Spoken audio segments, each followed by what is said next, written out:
Hello, everyone, and welcome back to SALT Talks. My name is John Darcy. I'm the managing director of SALT, which is a global thought leadership forum and networking platform at the intersection of finance, technology, public policy, and sometimes sports and entertainment, which is the direction that we're going in today. We're very excited for today's SALT Talk. The SALT Talks is a digital interview series with leading investors, creators, and thinkers. And what we're trying to do on SALT Talks is replicate the experience that we provide at our global conferences, the SALT Conference, which we host twice a year, once in the United States and once internationally. And what we're trying to do on these SALT Talks and at our conferences is provide a window into the mind of subject matter experts, as well as provide a platform for what we think are big and interesting ideas that are shaping the future. And we're very excited today to welcome Stephen A. Smith to SALT Talks. Stephen A. is a former newspaper beat writer and columnist for 18 years, and he's become unquestionably ESPN's most recognizable personality and most visible studio analyst.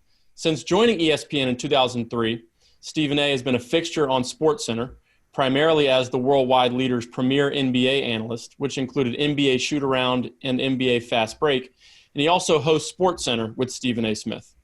In 2005, he was given his own national television show, Quite Frankly, on ESPN2 with Stephen A. Smith, which was a one-hour weeknight show featuring sports, news, opinions, issues, headlines, and interviews, which lasted for 327 shows from August of 2005 to January of 2007. Stephen A. has been the co-host of ESPN2's First Take since May of 2012, which moved to the main network ESPN in 2016. From a clerk and a writer at the Winston-Salem Journal in my home state of North Carolina from 1991 to 1992, to an editorial assistant's position at the Greensboro News Record in 1992 and 1993, from a high school writer's position at the New York Daily News from 1993 to 94, to a career at the Philadelphia Inquirer from 94 to 2010. He started as a college beat writer to now becoming the foremost NBA analyst, and one of only 21 African Americans in American history elevated to the position of General Sports Columnist in 2003 in March at that time. Smith, considering his success in all three mediums, by all accounts, is one of the most successful journalists and commentators of the modern era. And again, we're very excited to have Stephen A. with us on SALT Talks today. If you have any questions for Stephen, you can enter them in the Q&A box at the bottom of your video screen on Zoom. And hosting today's interview is Anthony Scaramucci, the founder and managing partner of Skybridge Capital, which is a global alternative investment firm. Anthony is also the chairman of SALT. And with that, I'll turn it over to Anthony for the interview. John, you left out one thing. He's probably been voted best dressed by GQ at some point in his career. Okay, you have to remember, I'm old enough to remember Lindsey Nelson, who used to wear those flamboyant sports jackets. So Stephen A., welcome to SALT Talks. It's an honor to have you on. How did we go from sports journalism to ESPN? What was the trigger? Well, for me, I was breaking stories a lot. I was a newspaper writer for the Philadelphia Inquirer. I started my career as a high school sports reporter for the New York Daily News from 93 to 94, and then I went to the Philadelphia Inquirer in 1994. And in 1998, there was an NBA lockout. The owners had locked the players out in pursuit of a new collective bargaining deal. And at that particular moment in time, everybody was trying to figure out what was going on as negotiations stalled, halted, progressed, et cetera. All different types of things that were going on. As you well know, that's what happens in that world. And during that particular moment in time, I was breaking a lot of stories. I had sources that were on the executive committee, that was on the negotiating committee for both the respective sides. And I was lucky and fortunate enough to get access to a lot of information that a lot of people didn't have.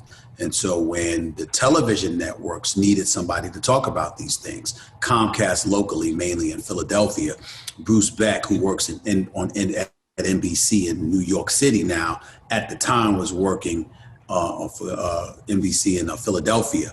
And he would have me on, and others would have me on Comcast, and they couldn't afford to pay me. I told them, you don't have to. Just make a copy of my appearances and give me a copy of it. I used that, and I used those appearances and turned it into a portfolio. And then I showed it to CNN SI, that was CNN Sports Illustrated, which was an existing sports network at the time. And CNN had partnered with Sports Illustrated. And I started off, they hired me on the spot. And then that developed into a deal with Fox Sports Net 2 years later in 2001. And then in 2003, ESPN came calling. So that's really how the television portion of my career in terms of sports broadcasting actually started. So you and I both know television is not easy. 17 years on television, and you have this very unique style. You reek of authenticity. Stephen, there are budding television presenters, sports journalists, broadcasters, et cetera, watching today. What would you say to them about the travails of television? What's your experience there? What do you recommend to them? And how did you develop your style? Well, the last part of that question is always the most difficult for me to answer because I didn't have any kind of broadcasting training whatsoever. My attitude when I looked at broadcasters was that you needed to smile and know how to read a prompter. The latter part was very easy for me. The former, not so much, because I'm not a smiler. I'm not the George Foreman type, as they say. I don't just cheese for the cameras. You make me laugh, I laugh. You make me smile, I smile. But I'm not going to fake it just to show, to give a pleasant view or a pleasant demeanor. That's just not my MO. And so for me, when I had the newspaper background, I knew that there was substance attached to me because I was a reporter and I was digging for information. I was in constant pursuit of the truth, not just looking for the license to editorialize and opine. And as a result, because I knew I had that content, okay, when you get in front of the camera and the light comes on and the lights come on, then really it's just all I had was for me to be me. So the manner in which I speak, the way I articulate myself, the way I disseminate information, etc., that has always been my way. And as a result, it just stuck. So when people ask me, how can I do this? How can I be like you or whatever? I'm like, well, for better or worse, there's only one me. I just say what I feel based on the facts and the information that I have before me. This is where I stand. This is how I feel in the moment. I'm not afraid to correct myself. I'm not afraid to admit I'm wrong on a rare occasion that I believe that I am. And that's just my mentality. And as long as you do it coming from that perspective, there's a level of humanity that's attached to you, a willingness to admit that you're wrong, a willingness to be real and authentic. Because what I'm trying to convey to the audience, I want them to know they can trust me. And what I mean by that is not just trust my information, but trust that I believe what I'm telling you. If I need to be corrected, I need to be corrected, but I'm not faking anything. I'm coming at you from that perspective. And because of that I believe is what has been able to propel me. So when I look at people in this industry, I would tell them all that glitters isn't gold. Be ready to put your head down and go about the business of doing the work. Don't get caught up in the sizzle. Get caught up in the work. Don't get caught up in the culminating point, the end result. Get caught up in the process because there's usually a long and lengthy process that comes before the actual accomplishment. And if you're not married to that, if you're not enjoying that, then you're not going to enjoy your job. And the difference between most people's job and my job is when I'm speaking to people, hundreds of thousands, if not millions. Actually, at this point in time in my career, it's tens of millions of people per day. The bottom line is that if I don't enjoy it and I'm not passionate about it and I don't feel what I'm talking about, the first people that are going to notice is that audience. And before long, they'll be gone looking to find someone else that inspires them or that ingratiates themselves with them to a point where they're willing to gravitate towards them.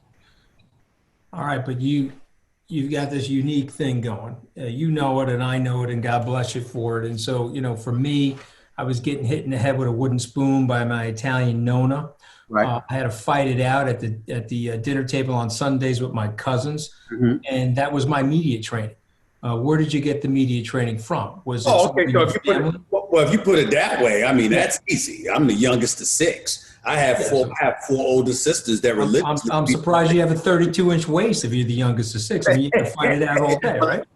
It's actually 36 and counting is going down. But the point is that I've got four older sisters that beat me up figuratively, literally at times. They were my litmus test per se. A few of them know sports. My You're dad taking all of that out on the Dallas Cowboys, right? All of that like popping of the. For me, with the Dallas Cowboys, it's really not about them. It's about their fans. I think Dallas Cowboy fans are the most disgusting, nauseating fan base in American history. They make me sick, and there's nothing in life that makes me more happy when it comes to sports than to see them miserable. I think Dallas Cowboy fans are the worst human beings alive. It doesn't matter if they go 1-15 and the season ends on a January 5th at 7 p.m. By 7:10, 7:15, they'll be telling you, we're going to win the Super Bowl next year, right? They don't take any time to smell themselves at how stink they are. And that's what I can't stand about Dallas Cowboy fans, which is why I like rubbing their nose into it. And I must be thankful to the Dallas Cowboys because I like Jerry Jones. I really do. I like him. I like Jerry Jones a lot. And the Cowboys allure, the $5 billion franchise brand that they are, major props to him. But because of their fan base, nothing pleases me more than to watch the Dallas Cowboys lose, especially during the holidays. I don't like it when they win, they lose in September or October, but they'll win in January, February. No, I want them to lose around Thanksgiving, and I want that to flow right through Christmas so the whole holiday season is ruined. I don't wish anything like that upon anyone on this planet. But a Cowboys. Right, so I'm going to take Mayor of Dallas off of your second act career, no problem. You still got to shout. He might not be a Cowboys fan. He might not be a Cowboys fan for all we know. No, you never know. I don't know. But you might be governor of Texas. I mean, because some of Texas is anti-Dallas too. But let me ask you this, because this is something I absolutely love about you. And of course, I've been watching you like everybody else for the 17 years. Okay. You take absolutely no bullshit, okay, ever from anybody. You call people out on it on the air. You interrupt them when you know that they're giving you malarkey. And so how did you get that detector going? Is that from your sisters too? Where did that sound detector come from? That's the streets. Being born in the Bronx, raised in Hollis, Queens, walking the streets like, thank God I had the most wonderful mother on the planet Earth, God rest her soul. That kept me off the streets in terms of me engaging in any illegal activity. But I certainly was surrounded by it in terms of the people that I knew. I grew up with drug dealers. I grew up with drug runners. I grew up with guys that were relatively violent and what have you. And when you're from the streets and you have to survive in that stratosphere, particularly when you're operating on the right side of the tracks instead of the wrong side of the tracks, you've got to have your senses heightened. You've got to be alert at all times, and you got to be able to decipher what's real from the BS. People trying to set you up, trying to put you in compromising positions and things of that nature. You got to be alerted to all of that. And so growing up at a very young age, I knew that if I needed to survive in the streets, Ronald Reagan once said it best, if I remember correctly, trust but verify. If I remember, I think that came from him. Yeah. And that's been my mentality a lot.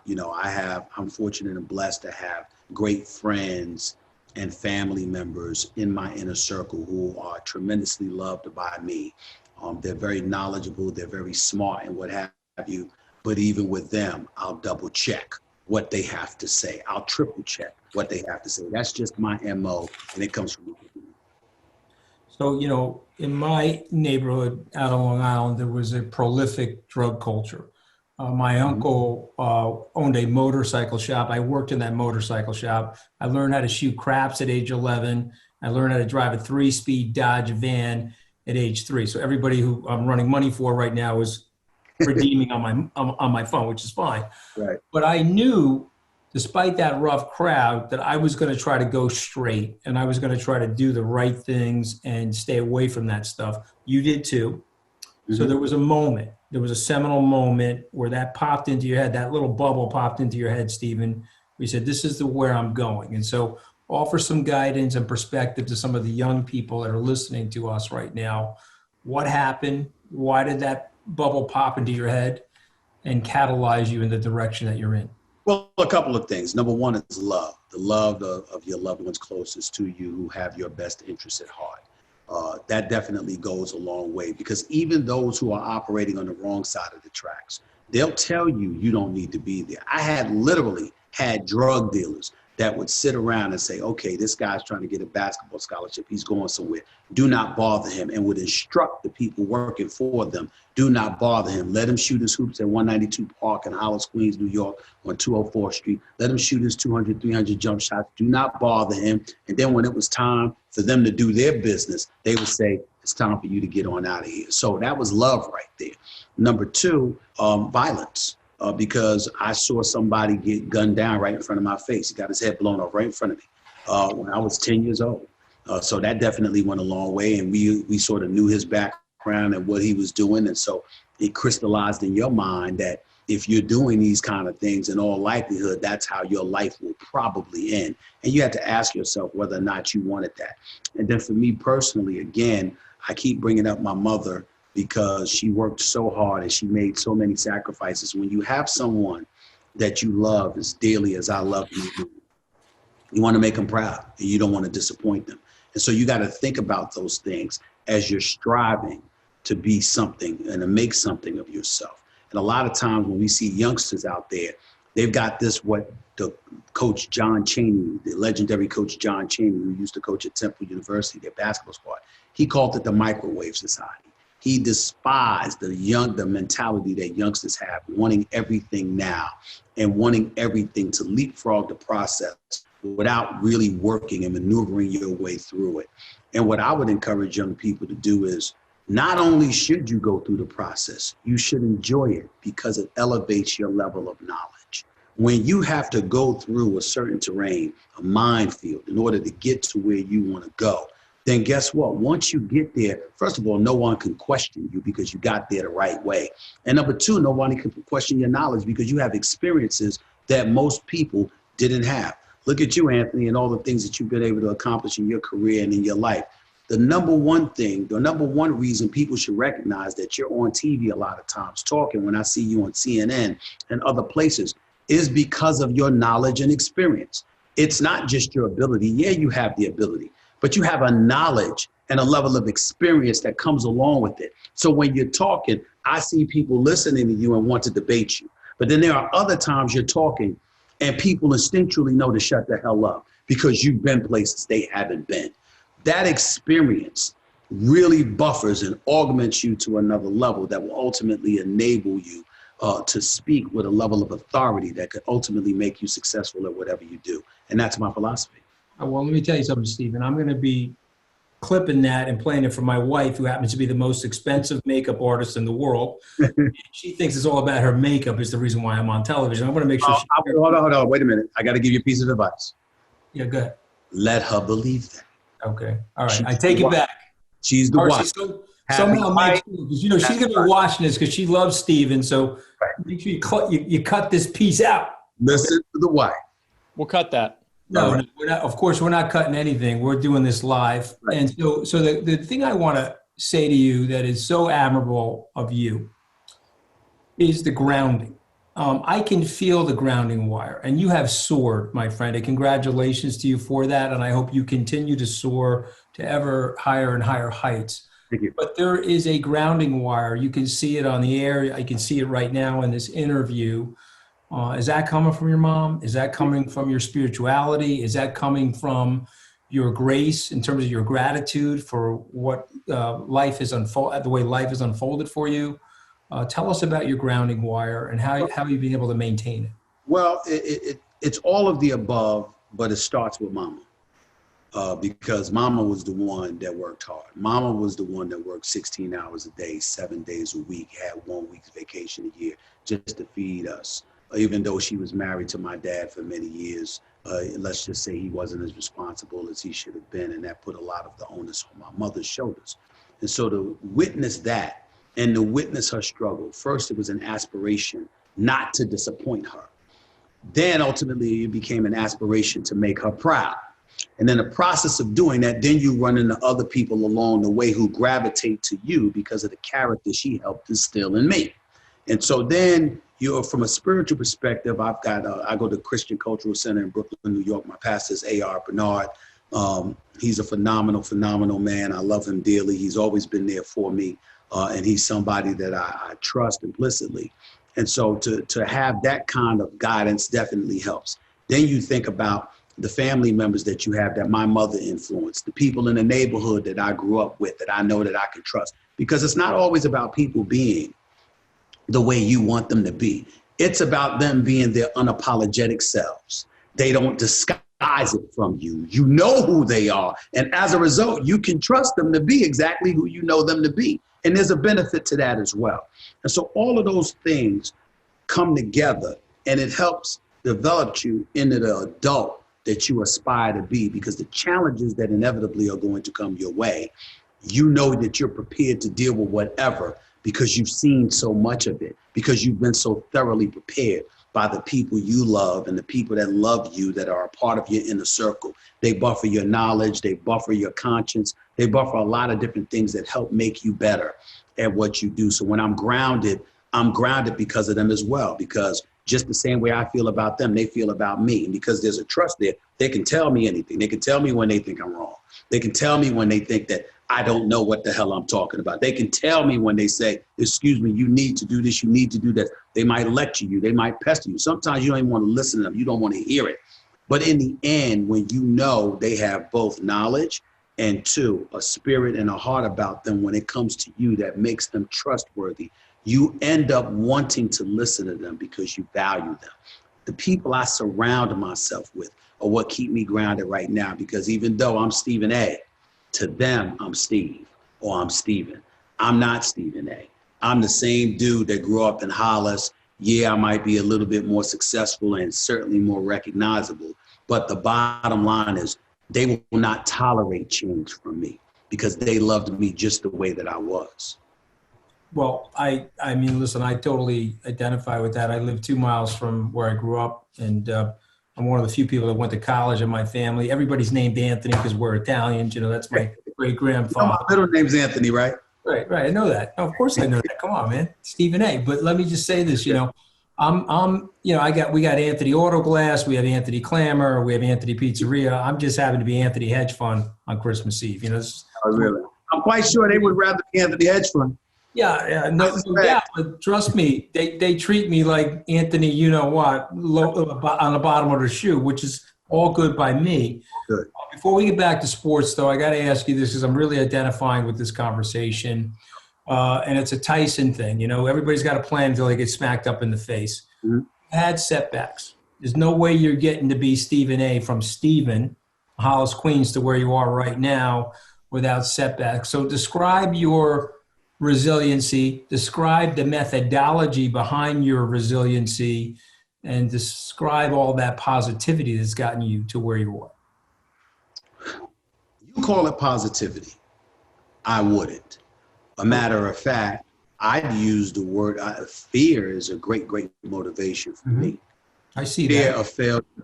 Fear of failure, fear of disappointment, fear of having to live with myself knowing that you may have failed because you didn't give it your all. Fear of poverty, Stephen. I've had the fear of poverty thing going my whole life. That's right. And fear of poverty is a big thing. And I'll tell you something right now.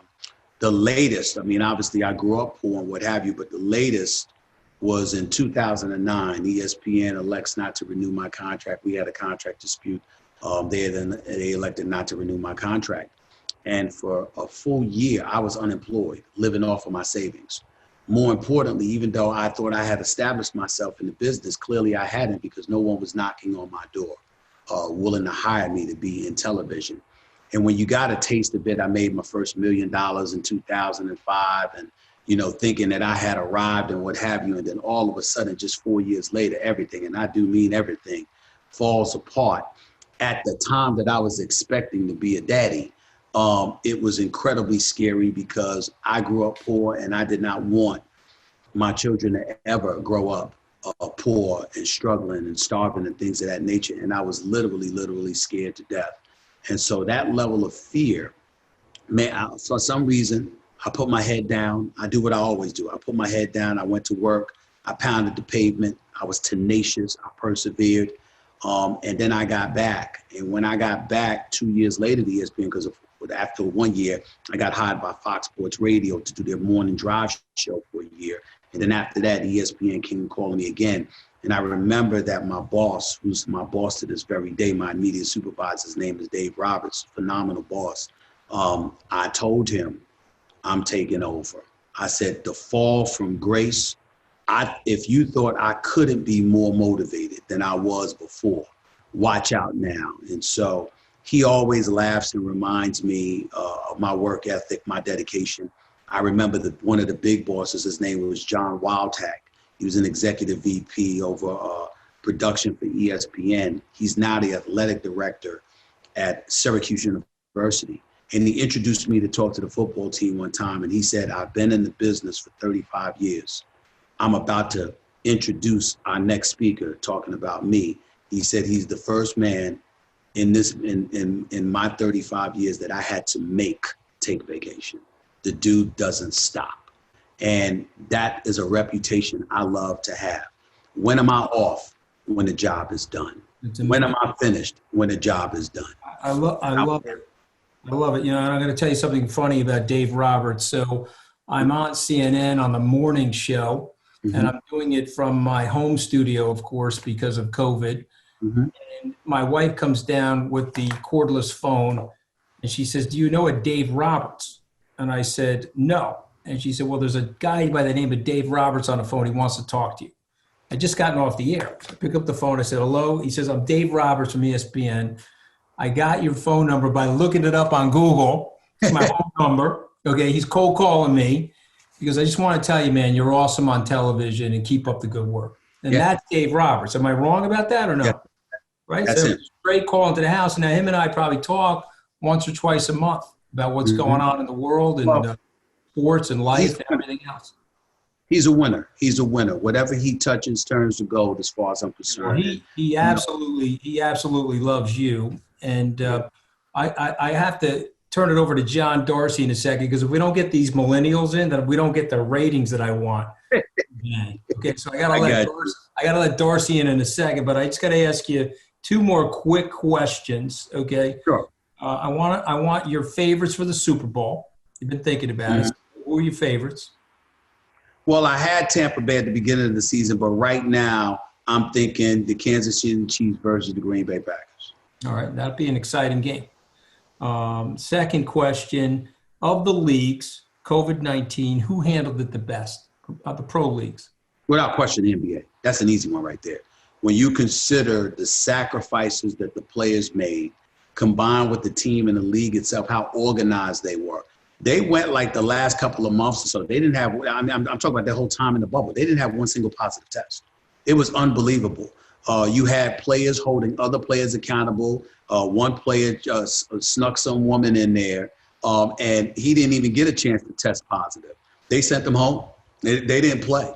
The NBA was on their game. The players were on their game. And I can't say enough for two people. I can't say enough. Of course, Adam Silver, the commissioner, did a phenomenal job. Of course, Michelle Robinson, the Players Association, she's the executive director. They did a phenomenal job. But two people really, really stand out. Chris Paul, who is the president of the Players Association, a perennial all-star, future Hall of Famer. This guy, in terms of his willingness to play and play to the level that he played, while at the same time negotiating deals and stipulations on behalf of the players to make sure play could resume. You just can't say enough about the phenomenal job that he did and the level of credit that he deserves. And more importantly, just as important, is LeBron James. We can slice it any way we want to. This is the greatest player in the world right now. He ended up winning a fourth championship.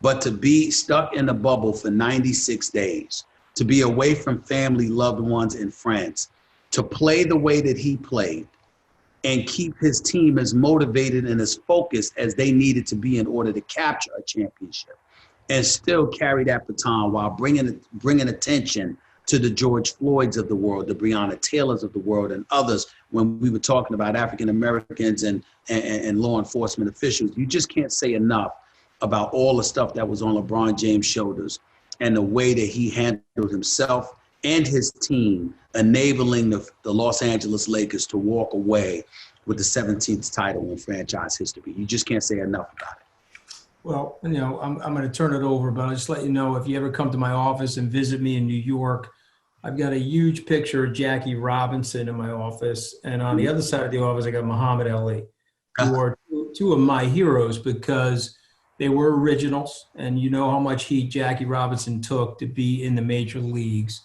And a lot of the peace and social justice that we have found in our society has been moved by men and women of sports who had that level of courage and had that level of tenacity. Of course, the champ, when I think about the GOAT, Muhammad Ali, what he was like in the 60s and what he stood for, which everyone is still fighting for today. So, Yes. so I got to turn it over to Darcy here, Stephen A.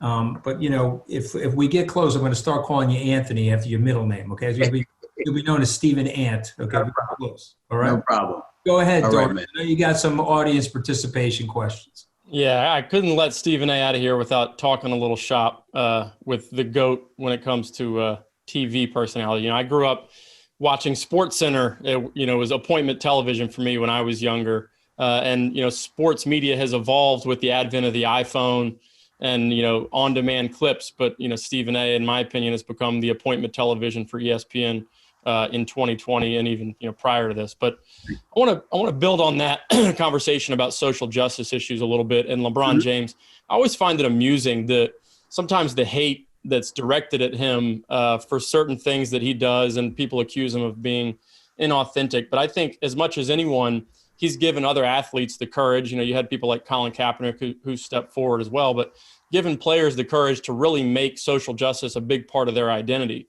Do you think that we're at a tipping point in our society today? And do you think athletes have led us to that tipping point where we're really going to see some of these social justice and racial justice issues start to turn and reach a more equitable society?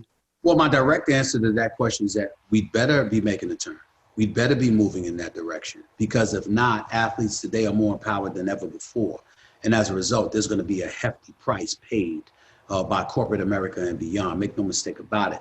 What a lot of folks don't realize is that they keep forgetting the communities these guys come from. You might become rich and famous. You might become wealthy, but to a modern day athlete in particular, you never forget home. Because if you do, they may not forget about you, but you'll be a pariah. And nobody wants to feel like a pariah from their own hometown. You just don't want that. And when I say hometown, I'm talking about the streets that you come from. It could be inner city streets across the United States of America. And I often, on many occasions, I've often told white bosses this. White folks come to work with a job to do every day. Black folks come with a responsibility. They look at me when Trayvon Martin got shot by George Zimmerman. The black community looked at me and said, Stephen A, you got to talk about this. Stephen A, you got to say this. You got to say that. Now, I never feel compelled to say what anyone wants me to say. I say what the hell I want to say, what I feel. But I do feel compelled to make sure their voices are heard. I do feel compelled to make sure that whatever message the collective whole of our community has that they want disseminated, that I make sure that I express that and disseminate that to the masses so the masses will know. I feel no obligation to agree with it or disagree with it, but I do feel an obligation to make sure that people from our community are heard. And I think if I feel that way, imagine how some of these athletes feel. Now, they're not on national TV every day, and I get that, but they do have social media accounts, Twitter, Instagram, Facebook, in the millions, in some cases, the tens of millions, in some cases, over 100 million. And so their reach is incredibly extensive. When you combine that with the wealth that they have at their disposal, or rather, I'd like to say rich, because to me, wealth and rich is two different things. But these guys are rich. And so they've got enough cachet, enough muscle in the public eye to really, really make some noise and resonate in a very, very profound fashion. I would caution corporate America to make sure they hear that loud and clear and they operate accordingly, because one thing is absolutely positively true. The days of these dudes being timid and shy and apprehensive have rapidly come to an end, at least for some of them. Too much influence in social media and beyond, too much influence with the younger generation is what they have to sit idly by and ignore some of the transgressions that have taken place in our society. That's what they were doing this summer. That's what they were doing since COVID took place. That's what they were doing since George Floyd got killed and what have you. And I don't anticipate that it's going to stop if they're able to look at America and say, you haven't changed one bit. You're the same damn way you've always been. If America elects to be that way, there's going to be a problem. Yeah, we've had really successful, prominent African-American business people on this program, and we've heard them talk about how they don't always love having to speak up about these types of issues throughout their career. They attribute some of their success to just blending in and not having to consider themselves, different than everybody else. But today they have no choice. They feel like, I have to lift up my brothers and sisters, and I have to speak out, and I have to be active on these issues because I have no choice. It's important that everybody also understands why. It's not just because of that. It's because the choice of being quiet no longer exists. That's the real issue here. So because you are now compelled to speak up, that means you have to take a side. Now you can take the side, or you could take the side of your community and speak up and speak out about issues relevant to your community. These athletes find themselves in that untenable position, and they have no choice but to embrace it. Some love it because they love having a voice, and they finally get an opportunity to express themselves knowing millions are going to hear them. Some are very reluctant to do it because they know how they feel is going to cost them in some capacity, either in corporate America or it's going to cost them a price with their own community. Right. I want to shift gears a little bit to talk about sort of the business of sports and the business of sports media. So Disney just announced they're giving you another show on their ESPN Plus streaming service. We're seeing this massive movement towards streaming. You have Netflix that's disrupted the entire entertainment industry. Warner Media announced they're going to start, simulcasting their movies on HBO Max. Disney Plus has obviously been a great success at your parent company. How do you think we're going to continue to see sports media evolve in a world where, media rights are so valuable and expensive, and so entertaining people in different ways on different platforms is going to be so important? Well, I think you're going to see cable suffer to a degree because outside of live events, why not go direct to streaming? Why not go direct to consumer? It's a more feasible and profitable way, it appears, to go about doing your business. When you have to pay cable operators and things of that nature, that's going to compromise your bottom line to some degree, which is why I think you've seen layoffs across the board everywhere.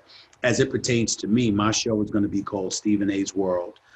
It's going to be the lighter version. I'm going to be looking to have fun and make people laugh and enjoy themselves and have a good time, because we all know I bring the heat on ESPN, whether it's on SportsCenter, whether it's on First Take, whether it's when I'm hosting my own NBA show. That Stephen A is going to always be there, but there is a lighter, more fun side to me, sort of that late night feel, because my ultimate aspiration is to actually host a late night show the way Arsenio Hall and Jay Leno and David Letterman and guys like that once did. My ultimate aspiration is to actually do that one day. So that's an aspiration that I have, and I think that this is going to go in the direction of showing my willingness and hopefully my ability to do such a thing. But again, to answer the question directly, when you see these athletes getting involved, athletes are exploring the business side of things. They understand content a little bit better than they've been given credit for, because they've been the content providers, not just because of their play on the court or field of play, but the interviews that they've done, the statements that they've made,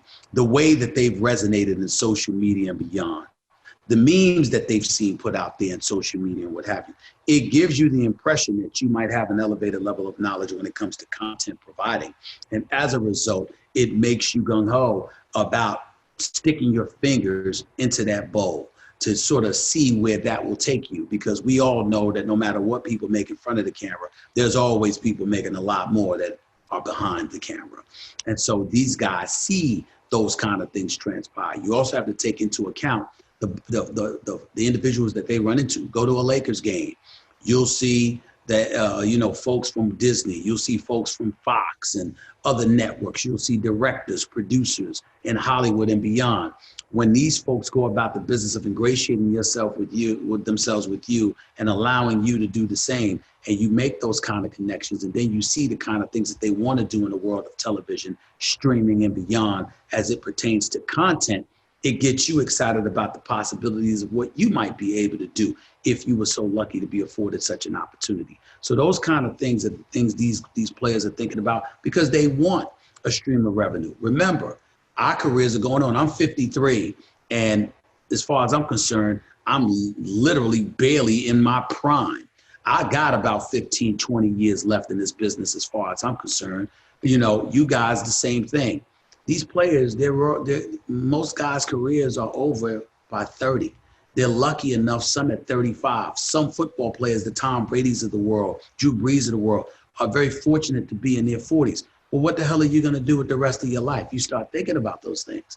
And that's why they venture into this business realm to the degree that they're doing so, because they're looking for an outlet where they don't have to step away from the cheers, the adulation, and all of these other things to being obsolete. They want to play different roles. They don't mind stepping away from the cheer, the crowd, but they don't want to step from stardom to being obsolete. That's a bit too extreme for them to stomach. And as a result, that's why they're hungry to do things in this business. And I don't blame them. Right. Switching gears again, I want to talk about leadership a little bit. So I'm a native North Carolinian, but you're a New Yorker. Anthony's a New Yorker. You guys have suffered through, many decades of subpar performance from your professional sports franchises. I'll leave it there. But it brings me to a question. We have a lot of corporate executives that tune into Salt Talks. And so relating business leadership and, sports leadership and sports business leadership, what, in your observation, viewing up close the dysfunction of some of the New York franchises and also, having relationships with the very successful franchise owners and leadership in those organizations, what are the characteristics of a good and bad franchise in sports? Well, first of all, the bad characteristics are people that hate working for you for a multitude of reasons. You cut corners, you take shortcuts, winning is not your top priority. Mediocrity is not something that you appear to have a problem with.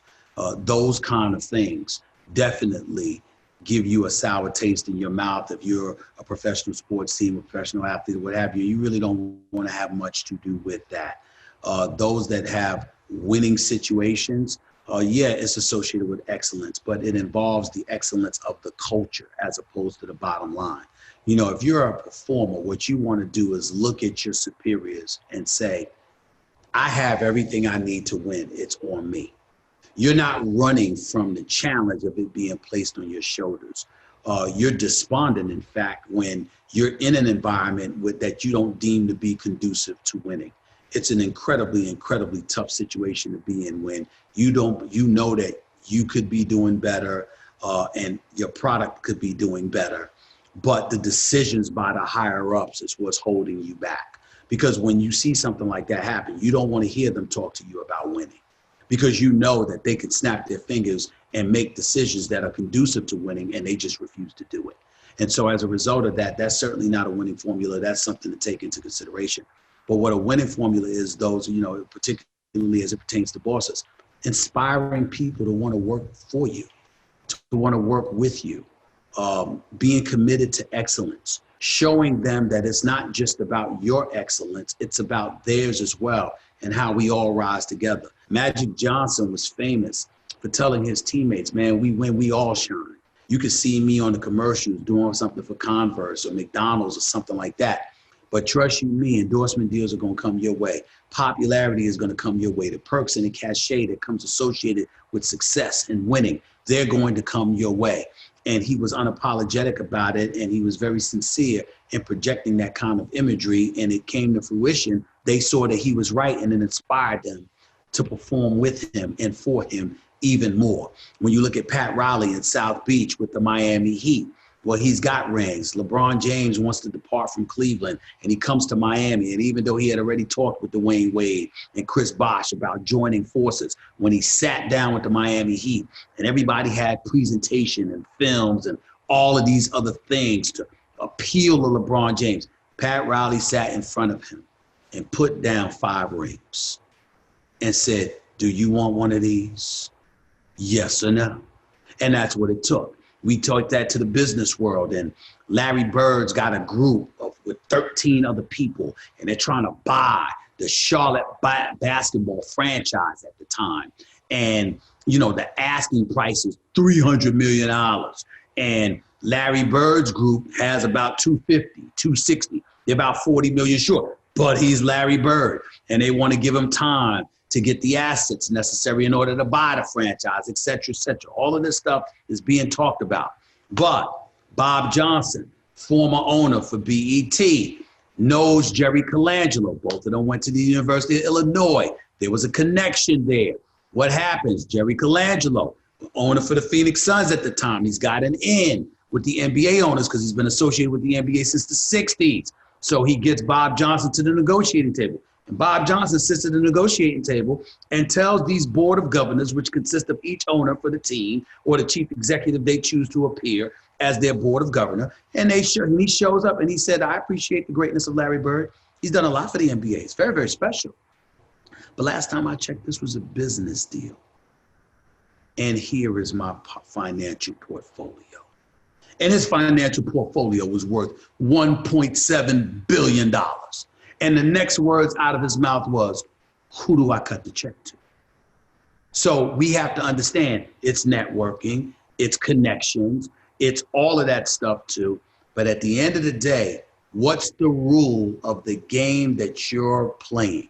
He knew the rules, and it was finances. Pat Riley knew the rules. It was rings. Magic Johnson knew the rules. It was competing for and putting yourself in position to win championships.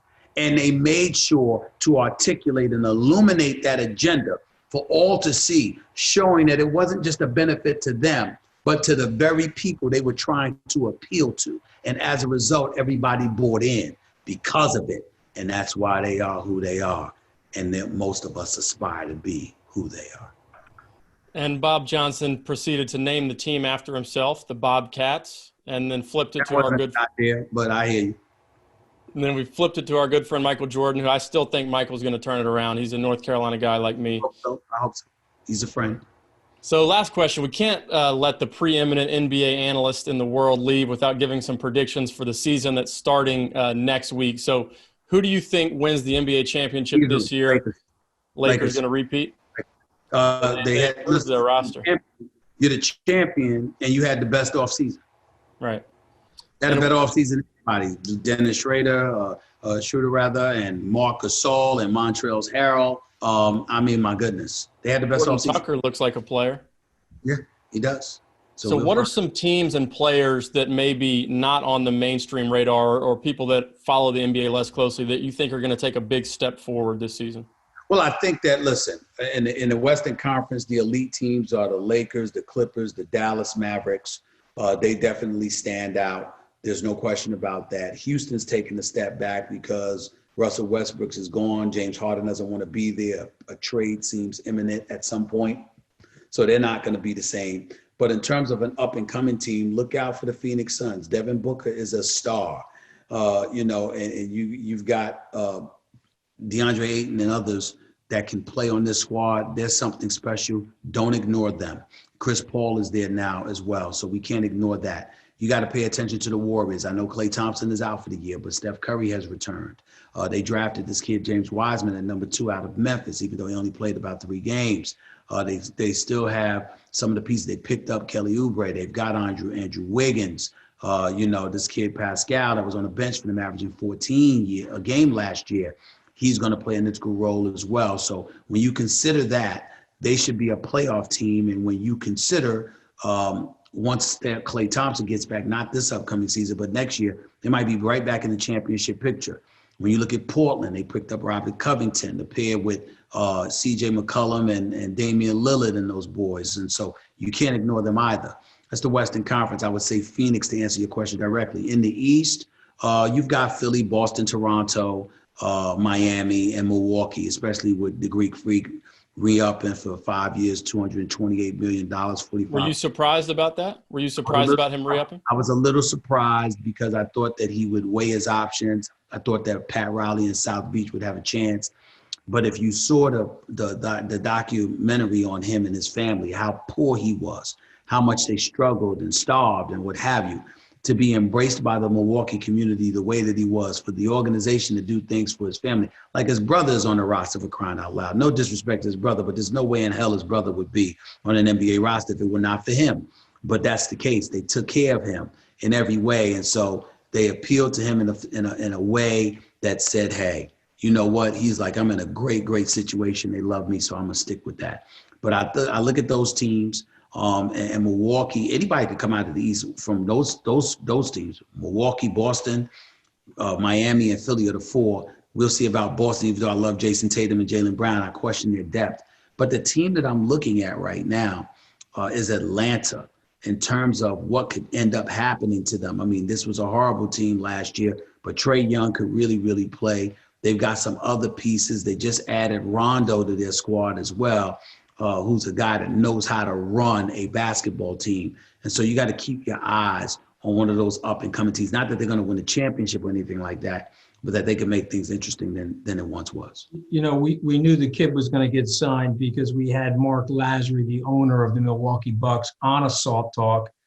And you could tell from the way he answered that question, he wasn't letting that kid out of Milwaukee. Right. Well, listen, all you could do is offer them all the money in the world, but it's up to them to take it or not.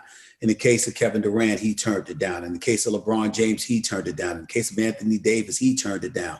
So it wasn't a matter of the money because you knew that they were going to offer him the max. It was just about what he wanted to do. But he said it best. He said, they embraced me when no one else would. They were looking at me. They saw this kid out of Greece. You got to remember the Greek Freak. He's gained 57 pounds of muscle. Yeah. He arrived in the NBA. So he's a freak of nature that no one saw that coming. No one saw that coming. Steven, see if you can get me introduced to his trainer. Can you help me with that? Because I need 57 pounds of muscle. Well, I don't think any of us need 57 pounds of muscle at this age, but I will tell you this, I can use some of those muscles. There ain't no doubt about that. I can certainly use the stamina. I can tell you that. Tough kid. Well, you've been absolutely terrific. Thank you so much for joining us on Salt Talks. I wish you and your family an amazing Christmas holiday and great New Year's. Hopefully we'll get you back. We got a lot to talk about. We could have 20 Salt Talks with you, Stephen A. Well, thank you so much. I appreciate it. And if you don't mind me giving myself a plug, remember Stephen A's World debuts on ESPN Plus January 11th, Monday, January 11th. I'll be on every Monday, Tuesday, Thursday, and Friday because I'll still be doing my NBA show on Wednesday. So I'll be on the Twitter handle. What's your Twitter handle? Oh, at Stephen A. Smith. All right. All right. Stephen A's World. Go out and get that Disney bundle. You know, I have 3 young kids. Disney Plus is a hit in my household. I got my ESPN Plus for, when they go to bed, and I can consume some sports content. You also get Hulu. It's the best deal in the world. And let's make Stephen's parent company happy. Go out and get that Disney bundle and watch Stephen A's World on ESPN Plus starting January 11th. Thank you so much. I appreciate it. Oh, by the way, I want to say this to y'all too. Not only am I hosting it, I'm the executive producer of it, and my production company is co-producing it, Mr. SAS Productions. So I'm the executive producer, the host, and co-producing it as a company. I'm stepping into your world, Anthony. I'm trying to learn from you. Now I know it's going to be super successful. I knew it before that, but now I triply know it. Live, man. Will you be well? God bless you, man. Hopefully we can get you to one of our live events before too long. Absolutely. Looking forward to it. God bless and happy holidays to all of y'all. You too, brother. Thank you.